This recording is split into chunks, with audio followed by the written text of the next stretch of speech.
सत्यं निरंकार ब्रह्म अद्वैत मूर्खा सर्वव्यापक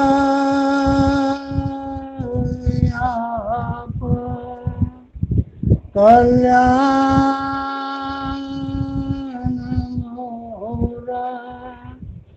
परमेश्वराय नमस्तम्। ॐ ब्रह्म सत्यं निरंकार ब्रह्म अद्वैत मूर्खा सर्वव्यापक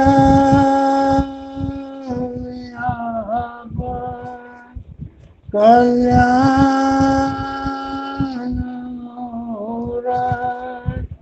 परमेश्वराय नमस्तम्। ॐ ब्रह्म सत्यं निरंकार ब्रह्म अद्वैत मूर्खा सर्वव्यापक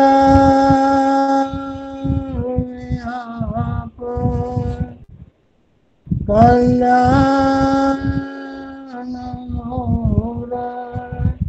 परमेश्वराय नमस्तम्। ॐ ब्रह्म सत्यं निरंकार ब्रह्म अद्वैत मूर्खा सर्वव्यापक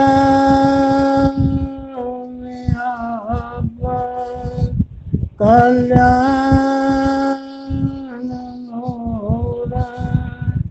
परमेश्वराय नमस्तम्। ॐ ब्रह्म सत्यं निरंकार ब्रह्म अद्वैत मूर्खा सर्वव्यापक कल्याणमूलः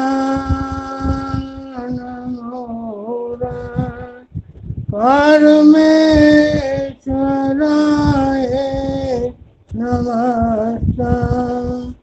परमेश्वराय नमस्तम्। परमेश्वराय नमस्तम्। नारायण पद बंदिए ताप तपन होए दूर।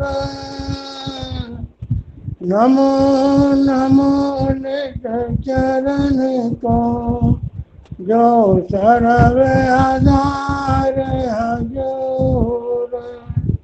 हृदय सिमरो नाम को नित चरणी करो दंडोत। सत श्रद्धा से पूजिए रख सत गुरु की ओट। दुर्गा मुझे मंगल होए जो चरण कमल चित नार। हृदय सिद्ध आवे घर माई आवे जय जयकार।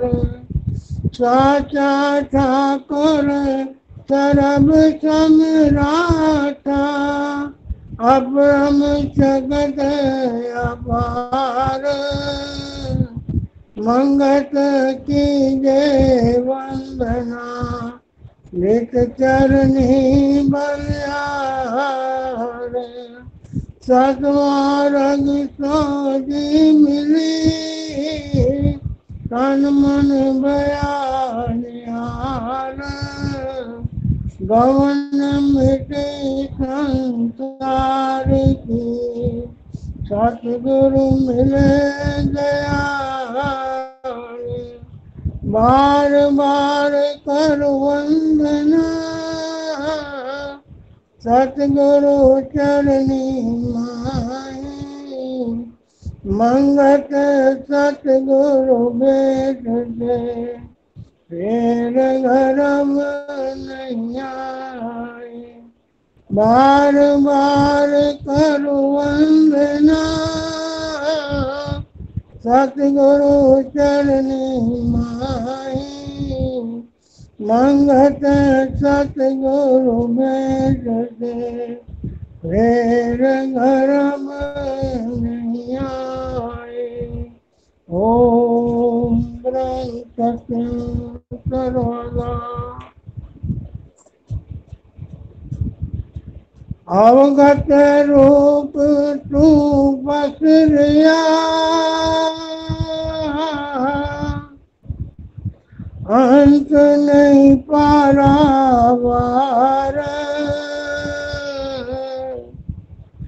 मंगत नित बलिहार ज्ञान, तेरा देख पसार। अवगत रूप तू परचया,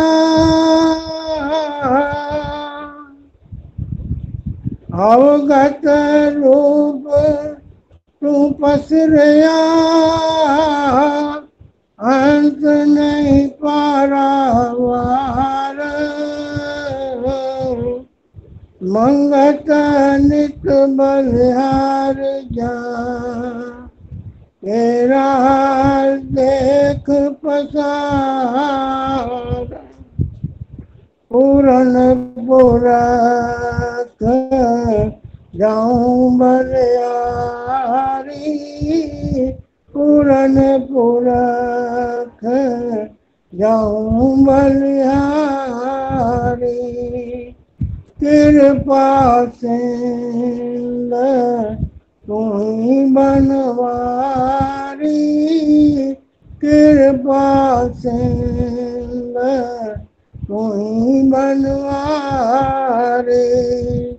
सर्व जिया का तू ही दाता, सर्व जिया का तू ही दाता।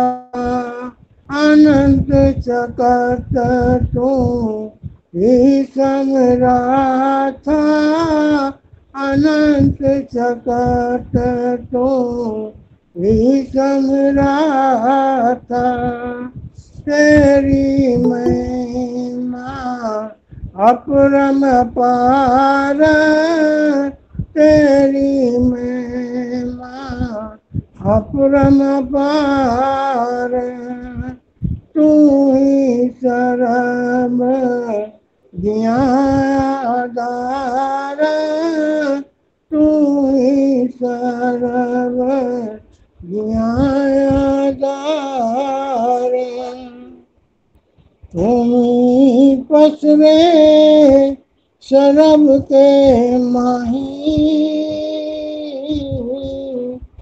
शरब निहारा तू ही गोसाई। देवी देव पूजे तुझे कर, अवगत सब तेरा लेख।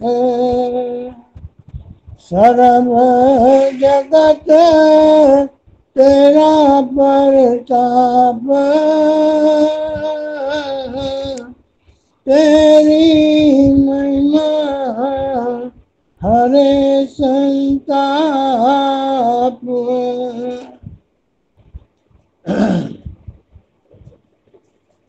तेरा सिमरन केवल मूल,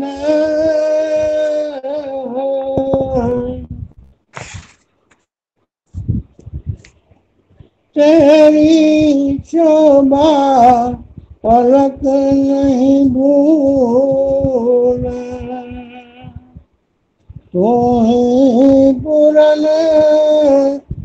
कावत, तू ही पूरन कापुर, नाद स्वरूप तू ही हाजुर। तू ही पूरन कापुर, नाद स्वरूप तू ही हाजुर। तृण तृण तेरी शोभा गाए, तेरी महिमा अपार अथाह। युग युग जोगी धरे ज्ञान, युग युग ज्ञान, जुग जुग ज्ञानी करे बखान।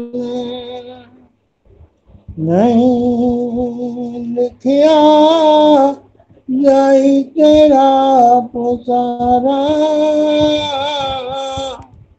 अपुरम अपार पुरख निर्धारा। भाव भगत करे कर सेव कमाऊं, पल पल तेरा नाम ध्याऊं। मांगू दात यही दातार, पलक न बिछड़े तू सर्जनहार। नित ही तीरथ तेरी चित गाए, अंतर प्रीत बीजो प्रभु राए। शुद्ध स्वरूप करो परदास, परम भरम अंधकार का होए विनाश। शुद्ध स्वरूप करो प्रकाश, भरम अंधकार का होए विनाश। माया भरम जाए दुख सार, सिमरू नाम पाऊं जयकार। तू दाता अनकुट भंडारी, दीजो शोभा चरण आपारी। दूजा भाव चित का विसराए, एक रूप तेरा दर्शाए। मीर तरंग जो मेल मिलाई, विद पावा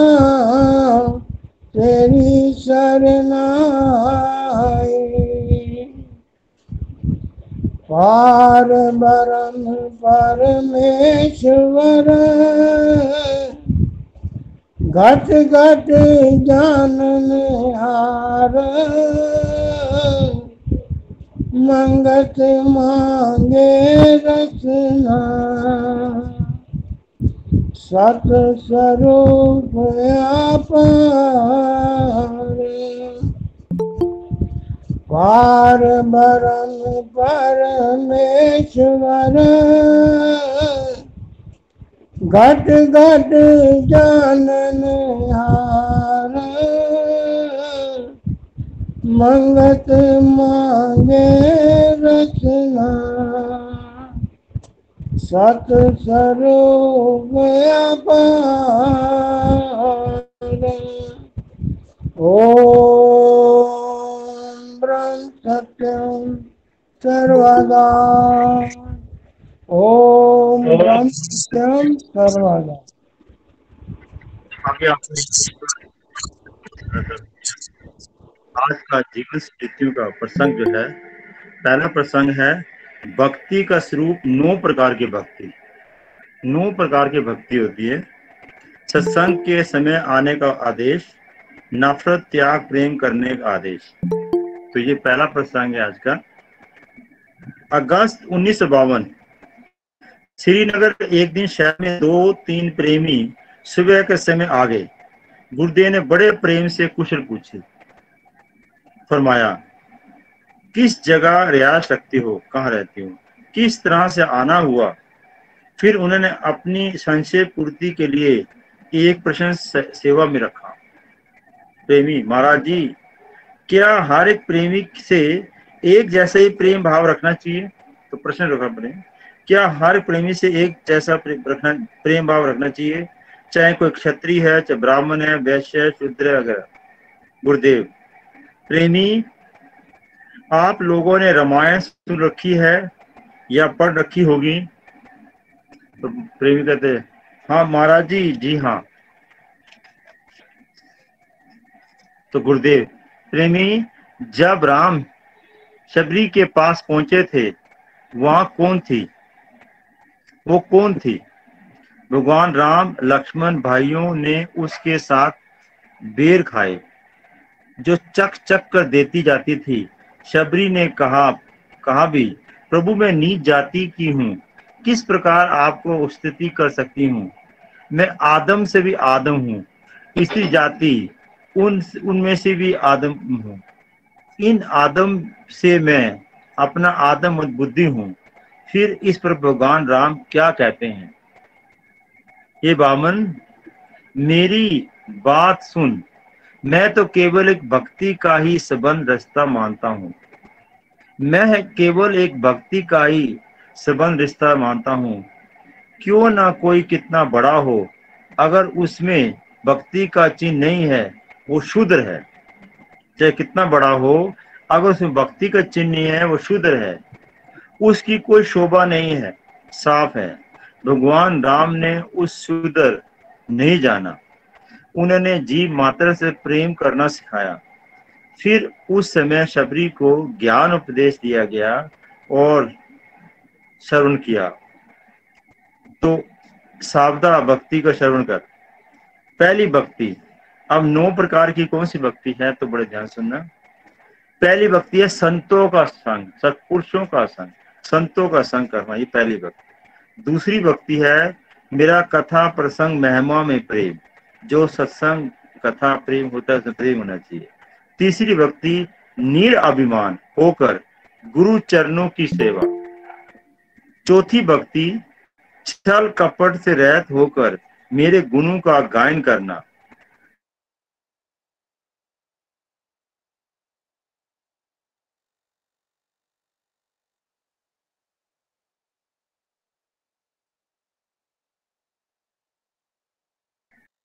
पांचवी भक्ति नाम का व्यय करना, यानी अच्छा सुंदर स्वभाव बनाना, फजूल कर्मों से निरंतर सत्पुरुषों में लगे रहना, त्यागी समदर्शी होना, सारे जगत को प्रभु स्वरूप देखना, मेरे और जगत में कोई भेद ना समझना, संतों को मुझसे भी अधिक करके मानना। 8वीं भक्ति, जो कुछ प्राप्त हो उसमें संतोषवान रहना, स्वप्न में भी प्राय दोषों को ना देखना। 9वीं भक्ति, ये है सबके साथ सरल भाव, कपट रहित होकर बर्ताव करना। फिर जिसमें दृढ़ हो जाते हैं तो कहते हैं इसमें से एक ही भक्ति दृढ़ हो जाता है, चाहे वो स्त्री है, चाहे पुरुष है, चाहे जड़ है, चेतन है, मुझे वो अत्यंत प्रिय है। शबरी, तुम में तो सब तरह की भक्ति दृढ़ है। ऐसी गति जोनियों ऐसी गति जूनियों को भी दुर्लभ है जो आज प्राप्त है। देखो प्रेमी, सब जिया जंत के अंदर एक जैसा जीवन शक्ति है, कोई ऊंच नहीं है। इनमें बुद्धि रखने वाला कभी किसी प्रकार की भक्ति को नहीं कर सकता। इनमें से बुद्धि रखने वाला कभी किसी प्रकार भक्ति को नहीं कर सकता। भक्ति शुभ भावों को ग्रहण करने का नाम है। भक्ति शुभ भावों को ग्रहण करने का नाम है। यह नहीं कि शूद्र के अंदर और जीवात्मा है, ब्राह्मणों के अंदर और जीवात्मा शक्ति काम करी है। सब शरीर धारी जीवों के अंदर एक जैसी आत्मसत्ता है, विराजमान है। वेद भक्ति वाला खुद ही शूद्र है। क्या भगवान कृष्ण ने ब्राह्मण, क्षत्रिय, शूद्र, कुत्ता, चंडाल सब के अंदर एक ही शक्ति का वर्णन नहीं कर रखा है? तुम लोगों ने अपने शास्त्रों को अच्छी तरह कभी देखा ही नहीं। केवल एक ठाकुर को पूजा ही अपना रखी है। पत्थर, लकड़, जड़, चेतन के अंदर एक जीवन सत्ता का समझने का मतलब यह है, बच्चों वाला खेल आपने बना रखा है। अपने बुजुर्गों का उपदेश अच्छी तरह विचार करें, फिर सही रूप में भक्ति का स्वरूप समझें, तब अपनी कल्याण कर सकोगे। जाओ, सत्संग के समय आया करो। इतवार के रोज शाम 4 बजे होता है। सत्संगत में बैठकर विचार सुनो। बेवक्त आना जाना ठीक नहीं रहता। वैसे दरबार हर समय खुला है, मगर कुछ अपनी समझ भी रखा करो। कब किस समय जाकर आराम से विचार हो सकते हैं। ना मालूम किधर जा रहे थे, किधर आ रहे थे। ये भक्ति स्वरूप सुनने के वास्ते एकाग्र चित्त होकर सुबह शाम किसी समय आना चाहिए। जाओ, इस समय अपने अपने काम करो। तो प्रेम महाराज जी, आपका कहना वाजह है। पास गांव में जाना हो रहा था, आग का पता चला, कल शाम को पता लग गया। अब आइंदा समय पर हाजिर होकर लाभ लेंगे। इतना कहकर नमस्कार कर चल दिए। गुरुदेव पास बैठे प्रेमियों से, क्षत्रिय पूरे व्यापारी होते हैं, संतों से भी आशीर्वाद ले चलो और काम धंधा भी कर चुको। प्रेमी महाराज जी, रामायण आपने बड़ी अच्छी तरह याद कर रखी है। प्रेमी महाराज जी, रामायण आपने बड़ी अच्छी तरह याद कर रखी है। गुरुदेव मुस्कुरा कर, जो समय पर प्रभु ने प्रेरणा कर दी सो हो गया। इस समय और नए ज्ञान को उनके लिए नई जरूरत थी। जिन विचारों को ये लोग रोजाना सुनते हैं, उनके द्वारा इनको सुझाव देना ज्यादा बेहतर रहता है। ये लोग कई बार रामायण सुन चुके होंगे, मगर ध्यान देकर श्रवण नहीं करते। खाली सुनकर वाह वाह कर दी या सिर हिला दिया। बहुत अच्छा पंडित जी गा रहे हैं। ये सब विचार संशय युक्त बुद्धियों को निसंशय करने वाले हैं। अच्छी तरह एक बार श्रवण करके उस उपदेश पर अमल करो। अच्छी तरह एक बार श्रवण करके उस उपदेश पर अमल करो। 1000 बार इस प्रसंग को पढ़कर फिर भी भेद बुद्धि के अंदर बना रहा तो समझो समझ जाया ही किया है। इन्होंने ऊंच नीच का भेद खत्म करने के वास्ते अमली रूप में सत्य सबके सामने प्रकट कर दिया है। ठीक है, किसी भ्रष्ट बुद्धि के हाथ का सेवन भी करो, मगर मन चित्त से उसे द्वेष न रखो। किसी भ्रष्ट बुद्धि के हाथ का सेवन भी करो, मगर मन चित्त से उसे द्वेष न रखो। सबसे प्रेम भाव रखना, हित चिंतक होना बात है। हर तरह से खुद उसकी सेवा करो। पशु भी प्रेम से सुधर सकते हैं। नफरत करके जीव अपने लिए मुसीबत खरीद लेते हैं। आज हिंदू कौम के हजारों टुकड़े हो चुके हैं। पुरातन बुजुर्गों ने हर तरह से द्वास भेद खत्म करने के वास्ते अमली रूप से साधन पेश कर रखे हैं। ईश्वर ही इस कौम को सही बुद्धि दे। आज का जो दूसरा प्रसंग है और आखिरी प्रसंग है, मिलजुल कर रहने का उपदेश, ललेश्वरी का जीवन विस्तार, अगस्त 1952। एक दिन प्रातः जब सत्पुरुष दूध सेवन कर चुके तो 2-3 पंडित तशरीफ लाए, चरणों में नमस्कार करके बैठे। तो बातों ही बातों में पता चला सोफिया के तरह से आए। उन्होंने अर्ज की, पंडित जी, महाराज जी बड़े भाग्य जो हो हैं, तब आदम जीवों को सत्पुरुषों के दर्शन होते हैं। महाराज जी बड़े भाग्य जो हों, तब आदम जीवों को सत्पुरुषों के दर्शन होते हैं। जो इस धरती पर आपके चरण कमल पड़े हैं, यह इसके धन भाग्य हैं। यह भूमि तो ऋषि भूमि आदि काल की चली आ रही है। गुरुदेव प्रेमी, धरती तो सदा एक समान रहती है। इस पर बसने वाले तमोगुनी हो जाएं तो फिर आप राक्षस भूमि बन जाती है। तुम्हारे बुजुर्गों ने तो इस पवित्र रहने के लिए नहीं दिया। तुम्हारे बुजुर्गों ने तो इसे पवित्र रहने ही नहीं दिया। जब तक समय को देखकर न बदला जाए, फिर दुख उठाने पड़ते हैं। अब तो मिलजुल कर ही समा गुजार सकते हो। जिन लोगों की अधिकता होती है, वो अपना ही स्वभाव आदत फैलाया करते हैं। स्त्री पुरुष इस जगह के परम योग्यता रखने वाले हो गुजरे हैं। दूसरे साथ मिलाने वाले सब आपने शुरू नहीं दिखा, खुद उनके रूप में रंगे हैं। नफरत करके आपने क्या हासिल किया? तमोगुण जल्दी हावी हो जाते हैं।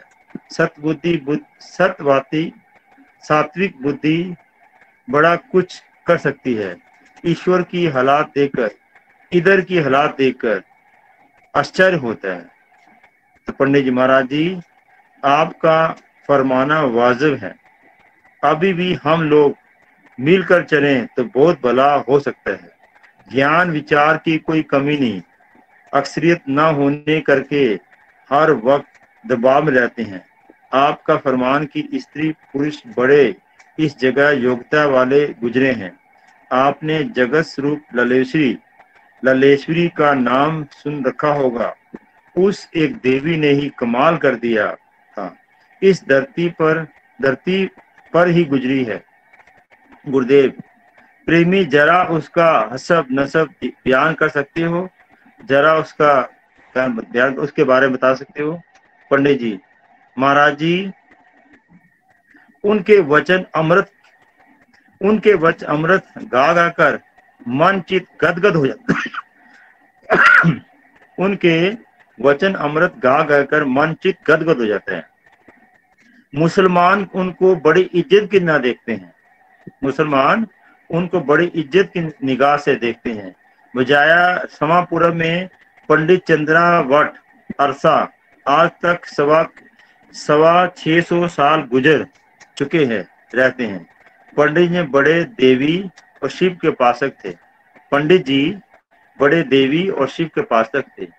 यह इस धरती पर हरमेश्वर महादेव जी का पहाड़ पर स्थित है। जिस जगह उनकी जिम्मेवारी थी, मुजाया खोखन हरमा वहां से पूर्णमासी के रोज पूजा के बजाय वास्ते जाया करते थे। उनकी भक्ति के प्रभाव से ही उनके घर में लालेश्वरी जी ने जन्म लिया। एक दिन पूर्णमासी के दिन पूजा करके जब वापस पधारे, सब घर वालों को कहने लगे कि गुफा में दर्शन देकर फरमाया है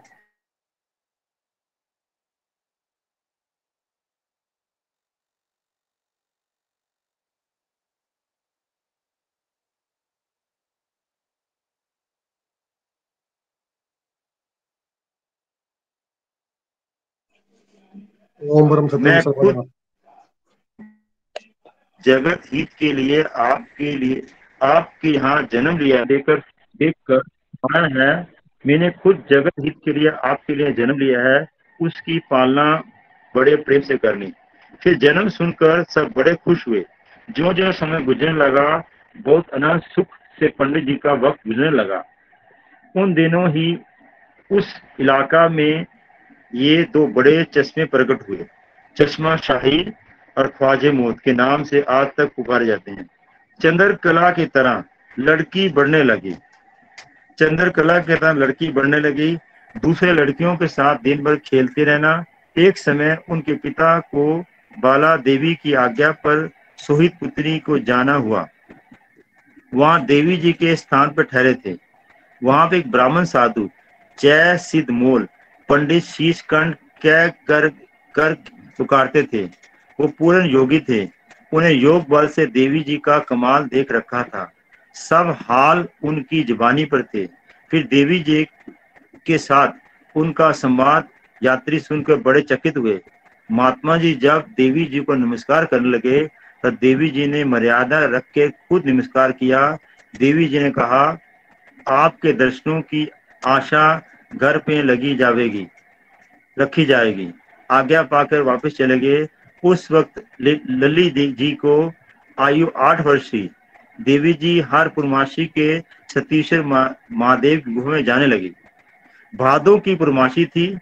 सुबह सवेरे एक शेर भादों की पूर्णमासी थी। सुबह सवेरे एक शेर आकर दरवाजे पर खड़ा हो गया था। देवी जी उस पर सवार होकर दर्शन करके गुफा में वापस आ जाया करती थी। ये राज उसकी माता को मालूम था। फिर भी पिता को पता लग गया। सिर्फ चंद लोग गुजरे जो जंगल में रहते थे, वो देखते रहते थे। एक लड़की शेर पर सवार होकर आती है, फिरती दिखाई देती है। करीबन उम्र 10-11 साल की हो चली है। पिता ने शादी के लिए सोचना शुरू कर दिया। आखिर पासपोर के ब्राह्मण घराने में पंडित न्यूवट के पुत्र सोमवट के साथ रस्म पूरी कर दी, उसकी शादी कर दी। साथ दहेज में 3 गायें, घोड़ा, गदर पोशाक वगैरह देकर बड़ी अच्छी तरह से बारात को विदा किया। ससुराल के घर में ही हर पूर्णमासी पर सवेरे उठकर दरिया पर स्नान करके जगदम्बा और शंभू महाराज के दर्शन करने के लिए गुफा में जाया करती थी। वापस आकर घर के काम में लग जाती थी। किसी को पता न लगने देता। घर पे रहने को चित न करता था। ऐसा हुआ, सास के अंदर शक पैदा हो गया। सास ने लड़के को बुला के बोला, क्यों ना मालूम सुबह सवेरे उठकर कहीं चली जाती है, तुम उसकी निगरानी नहीं रखते। लड़का बड़ा क्रोधी था, शांत स्वभाव का था, मगर उसके मन में वैर खिलाफ न उठा। 2 साल गुजर गए। देवी हर रोज सतीश्वर महादेव के दर्शन करके वापिस आकर सास ससुर के होशियार होने से पहले हसब दुस्तर घड़ियां मट्टी लोटा वगैरह दरवाजे के बाहर रख दिया करती थी। ठाकुर द्वार के कमरे को लेपन कर दिया। सास ने 2 साल तक कोई तंग नहीं किया, मगर यकदम लड़के को तंग करना शुरू कर दिया कि तू इसका ख्याल रख, आने जाने पे निगाह रख। वो बेचारा रात भर कमरे में जागता रहता। वो रात को कमरे में रोशनी सूरज की तरह देखता, मगर कहीं किसी के आगे कुछ ना सकता। जब देवी जी जाने का समय होता, ऐसा माया फैलती, कुछ ना समझ आती। जब वो देवी को जाने का समय होता मंदिर में, ऐसा होता है, ऐसी माया फैलती, कुछ समझ ना आती। माता ने लड़के को खूब डांटा कि एक रोज लड़का खूब होशियार होकर देखता रहा। सुबह सवेरे होने से पहले ही शेर बब्बर आया। देवी जी सवार हुई। वो भी शेर की दुम पकड़कर चल दिया। जब देवी गुफा में दर्शन करके बाहर आई, देखती क्या है, स्वामी जी ने शेर की दुम पकड़ रखी है। वो एकदम सवार होकर वापस पासपोर गांव में पहुंची। स्वामी जी को कहने लगी, खबरदार किसी के आगे जिक्र किया जाए कि तुमने तुम पढ़ते, खबरदार किसे जिक्र किया है। स्वामी का शरीर जख्मी देखकर जट गौर से देखा, सब जख्म ठीक हो गए। वो अपने कमरे में जा बैठा। वो रोज की तरह काम में लग गई। रसोई बनाते समय शब्द उच्चारण करती रहती। सास दिन व दिन वैर भाव करने लगी। ज्यादा अन्न देना बंद कर दिया। दरिया से गोल पत्थर लाकर थाली में रखकर ऊपर से चावल डाल देती, ताकि दूसरे को पता लगे, ये समझे कि ये पूरी खुराक दी जा रही है। देवी जी ने किसी का आगे जिक्र ना करना। खाना खाकर पत्थर को जिस बलबट भी कहते हैं, धोकर थाली साफ कर रख देती। जब देवी जी पत्यार बल कर जाकर नियम से ज्यादा देर करने लगी, बस ज्यादा तपस्या करने लगी। एक दिन सहेलियों ने ललेशी से पूछा एक दिन सहेलियों ने लालेश्वरी से पूछा, आजकल कैसे भोजन मिलता है? वो चुप रही। मजबूर करने पर उसने सारी कथा सुना दी। पास ही उसका ससुर नहा रहा था उसने सुन लिया। फिर उसने खुद घर पहुंचकर ताक रखी। जब सास ने रोटी देने रखी, कटोरे पत्थर रखकर ऊपर थोड़े चावल डालकर साग रख दिया, तो पंडित जी ने झट से सामने आकर स्त्री कहने लगे, ये तूने क्या तरीका अख्तियार कर रखा है? उसने कहा, आप इस पर ध्यान न रखे, सब पीछे कहूंगी। अपना रोना और शुरू कर दिया। घर पे पानी नहीं पहुंचता, घड़े सब खाली पड़े हैं, ये वो कहती रहती। फिर देवी जी ने घड़ा पानी का लाकर सास से कहा, सब बर्तन खाली करके सामने रखो। सब बर्तन उस घड़े में भर दिए। तकरीबन 19 थे। फिर जो पानी बच गया वो पानी खिड़की से बाहर फेंक दिया। जिस जगह पानी गिरा वहां पे ललित राग का चश्मा बन गया। जब सास ने सब कुछ देखा, मगर और बहाना ढूंढा कि यह सूत ठीक नहीं काटती, देवी ने जीकर नील फेर से तार से बारीक सूत काट कर पेश कर दिया। माता ने लड़के को तंग किया तो उसका ख्याल बदल गया। वो तंग आकर देवी के साथ लेकर ससुराल चला गया। माँ की फरमाइशी पर गुफा में पाठ करने लगा। लड़का बाहर नहीं आया। सास ससुर ने 5 पोर में लड़के के वालिदैन को इल्ता कर दी। आप भी सोहित लड़कियों के वहां पहुंचे। मातमदारी होने लगी।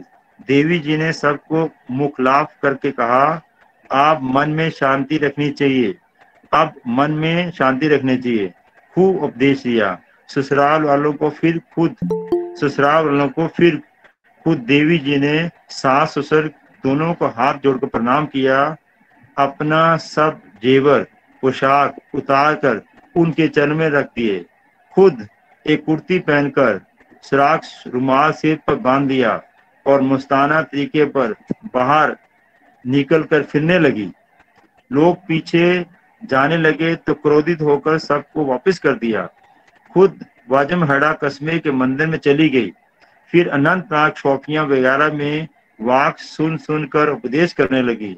मजमू मिल्लत की कोई तमीज न थी। उस जमाने में मदारी जुबान जो है संस्कृत फर्क आने लगा। हजरत जलालुद्दीन के साथ फारसी में खूब सवाल जवाब छपने हुए। मुसलमान बुजुर्गों से देवी जी को खूब चर्चा चलती रही। कुछ अरसा बिहार के तरफ चली गई। कई जगह हिंदुस्तान में आकर देहरादून में गांव कांगड़ी में नामी है, वहां पे उपदेश संस्कृत और कश्मीरी में उच्चारण किए। फिर कश्मीर की तरफ चली गई। श्रीनगर में गुरु महाराज सिद्ध मुल पंडित सिद्धकांत के घर में रहने लगी। वहां पे हजरत नूरुद्दीन शाह हमदान साहिब देवी के पास आकर प्रश्न विचार करते। देवी जी को उनकी सच्ची इबादत देकर इल्म अकबा का विचार करती। मुसलमान देवी जी को लाल अरफा के नाम से पुकारते। गुरु आज्ञा से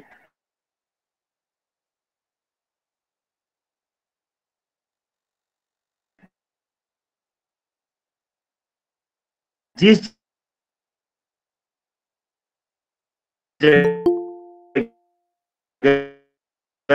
देवी जी को ठहरने का हुक्म मिला, फतेह कदर में काल का स्थान के दिल में ख्याल उठा, बिजली की चमक उस आस्था के कहीं चली गई। 11 मुरीद साथ लेकर देवी को ढूंढने चले गए। देवी जी अंतर्यामी तो थी, उन्हें समझ लिया किस गर्ज से हजरत साहिब पीछे आ रहे हैं। देवी जी मस्ताना लिबास में बाजार में चल रही थी। एक सब्जी वाले ने फरमाया, मुझे किसी टोकरी के नीचे छुपने के वास्ते जगह दो। एक सब्जी वाले से फरमाया, मुझे किसी टोकरी के नीचे छुपने की जगह दो। दुकान ने गुस्से में कहा कि जाओ, यहाँ कोई जगह नहीं है। तब फतेह कदल के नजदीक नाना भाई अपना काम कर रहा था। उसे जाकर कहा, कोई गैर आदमी कुछ पूछने के वास्ते पीछे आ रहा है। चूंकि मैं उरिया नगन हाल में हूँ, इस अहमदाजाद आदमजाद के सामने नहीं जाना चाहती हूँ। उसने भी आगे से कह दिया, जा जा, यहाँ जगह नहीं है। चूंकि हजरत मुरीदों सहित नजदीक आने थे, देवी जी ने नाना भाई के जलते तंदूर में छलांग लगा दी। देवी भाई ने नाना भाई के जलते छलांग लगाए। नाना भाई ने डर के मारे ऊपर ढक्कन दे दिया और प्रार्थना कर लगी, ये बात बाहर ना फैल जाए। यकदम ये घोला से खुशबूदार हवा फैलने लगी। उस जगह फूल ही फूल दिखाई देने लगे। शाह हमदन साहब इधर उधर सबसे पूछ रहे थे, बिजली की चमक किधर गई। बहुत तलाश किया, कोई पता ना चला। फिर नाना भाई से आके पूछने लगे, उसकी दुकान से बहुत खुशबू आ रही है, इसकी क्या वजह है। आपको इनाम दिया जाएगा, बता क्या आया है कि नहीं। तो सजा, अगर बता कौन आया है, नहीं तो सजा भी दी जाएगी। नाना भाई सारा माजरा कह दिया। जिस तंदूर से आग जल रही थी, छलांग लगा दी और गायब हो गई। तंदूर से ढकना उठाया गया। क्या देखते हैं, तंदूर बिल्कुल ठंडा था। देवी जी खूब हार फूल श्रृंगार लिए हुए बाहर निकलती है। वाक फरमाया। फिर कुछ फारसी के शब्द फरमा के नाचती कूदती आसमान में गायब होगी। गुरु महाराज के पास पहुंचकर संवाद करती। वो अदंती अमाम में शेख नरूद्दीन के पास जाने की लिए चल पड़ती। उससे पहले ही शाह हमदान के मुरीद से सारा जिक्र सुना दिया। वो इस इंतजार में थे कब दीदार ऐसे नूर के हों। रास्ते में खाकपुर के पास एक घाट था। वहां पर हाजी लोगों को कहती, हम पार ले आओ। 2-3 इंकारी नानाबाई की तरफ कर दी। एक ने देवी जी के वापसी तक ठहरना। हाथ जोड़ उसने कहा, जरूर ठहरेंगे। आगे शेख साहब मरीदों सहित शहर को निकले हुए थे। एक जगह कुछ लड़कियां चाकू से कीड़े मारे थी। उन्होंने ऐसा करने से मना किया। उन्होंने लड़कियों से ऐसा उत्तर दिया। शेख साहब ने हमेशा के वास्ते हाथ में कांसा रखना छोड़ दिया, अपनी जगह घर वापस चले गए। बाहर से सुना आसमान से बिजली चमकी। आयते में देवी जी आके बैठ गई एक पत्थर पर। शेख साहब वहां पर आकर उनसे बातें करने लगे। शेख साहब वाका कशी में बहुत लगा कमजोर थे, मगर अरफा साहिबा के वास्ते खाने की चीजें मंगवा कर खातिरदारी की। आपस में बातचीत के बाद चलने तैयार हो गया। शेख साहब को दुआएं नेक बख्श कर चलने लगी। जब घाट पहुंचे तो हाजी इंतजार में था। किश्ती में सवार होकर पार होकर बाजमहाड़ा की तरफ चलेगी। लेना देना क्या था, हाजी क्या देखता है, उसका चप्पू सारे सोने का हो गया। हाजी क्या देखता है, उसका चप्पू सारा सोने का हो गया। देखता फुला न समाया, आराम से जिंदगी बसर करने लगा। देवी जी के आखिरी वक्त उम्र 93 वर्ष की हो चली थी। उन्होंने 2 स्वरूप धारण कर लिए थे।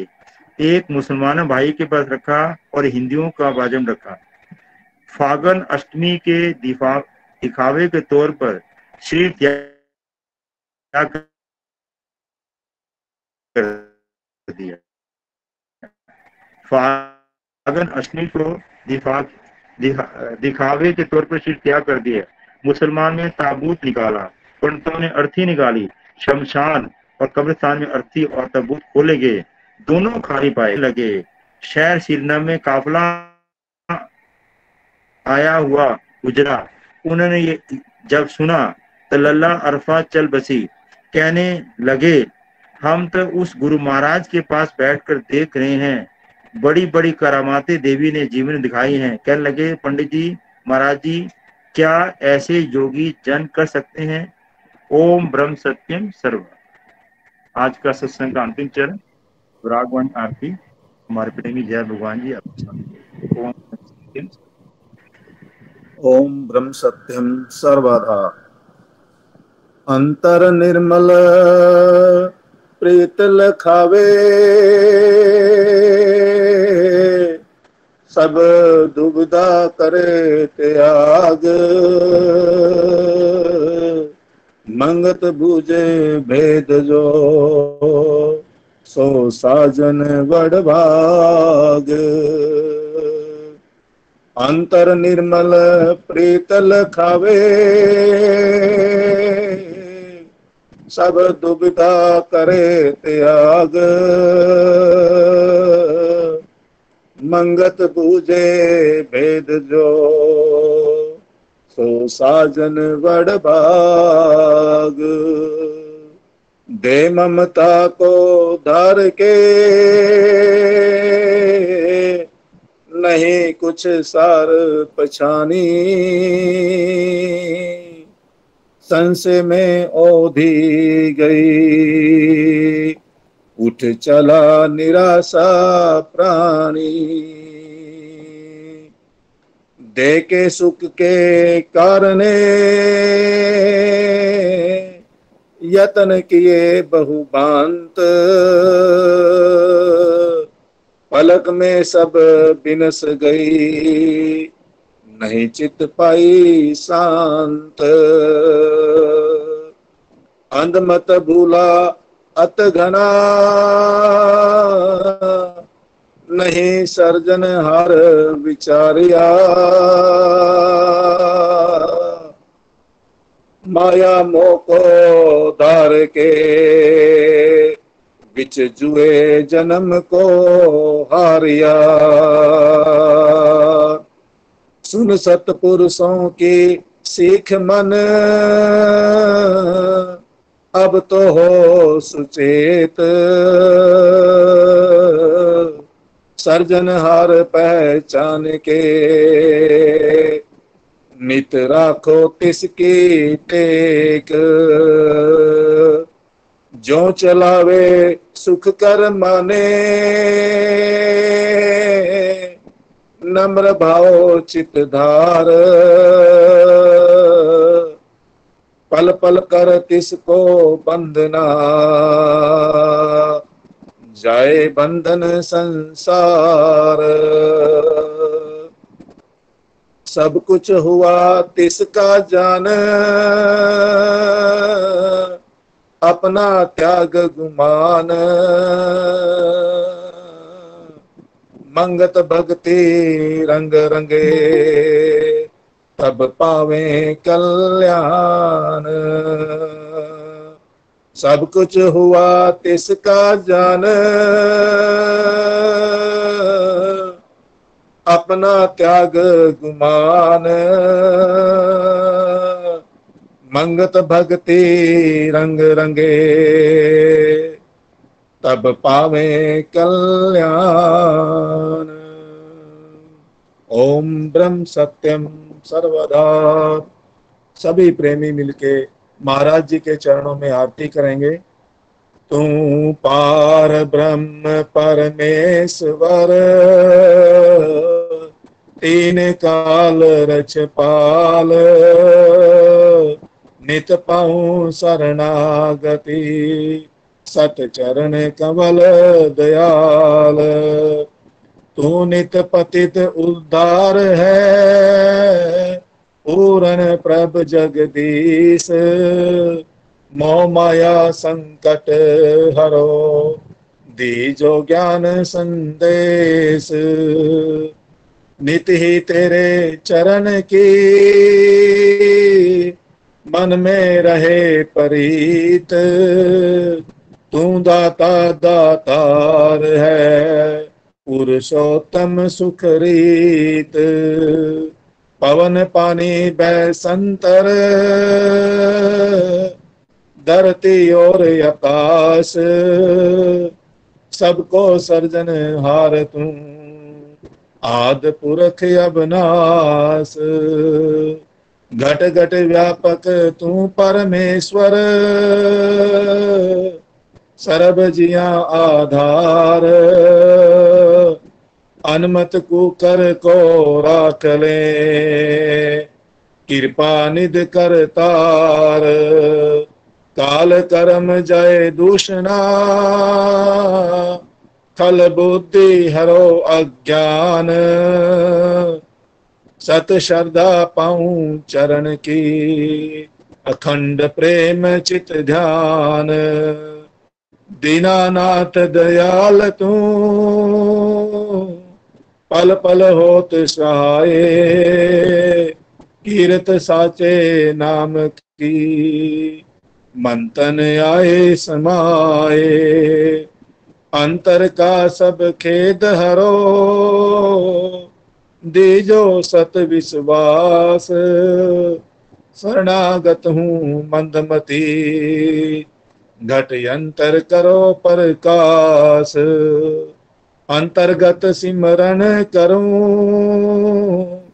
निरंतर धरूं ध्यान घट घट में दर्शन करूं आद पुरख भगवान तू साचा साहब सरब पर काशी शब्द रूप अखंड गुनी मुनि उस्तत करें तन मन पाए आनंद होवे दयाल तू सत परमेश्वर देवे धीर अपार निमक निमक सिमरण करूं चित चरण रहे आधार काया अंतर प्रत्यक्ष होवे नाद रूप विषमाद पल पल कीजूं आरती तन मन तजूं व्याद जग आवन सुफला होवे तेरी आज्ञा मन में ध्याऊं अंतर्गत करूं आरती भव दुस्तर तर जाऊं अंधमत मूढ़ा नित प्रति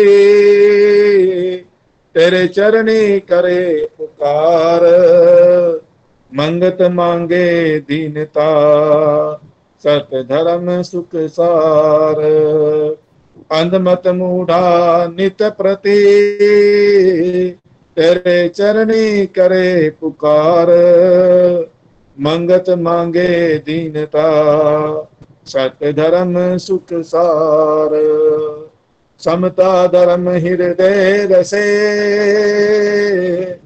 बिख ममता होवे नास सत स्वरूप परमात्मा जल थल पाऊं प्रकाश सब जीवों से प्रेम हो तन मन सेवाधार समता साधन पाए के नित परसा जय जयकार सत कर्म सत निश्चय निर्मल पाऊं विचार मंगत समता धार के जीत चलो संसार सत कर्म सत निश्चय निर्मल पाऊं विचार मंगत समता धार के जीत चलो संसार ओम ब्रह्म सत्यम सर्वदा ओम ब्रह्म सत्यम सर्वदा ओम ब्रह्म सत्यम सर्वदा ओम ब्रह्म सत्यम सर्वदा।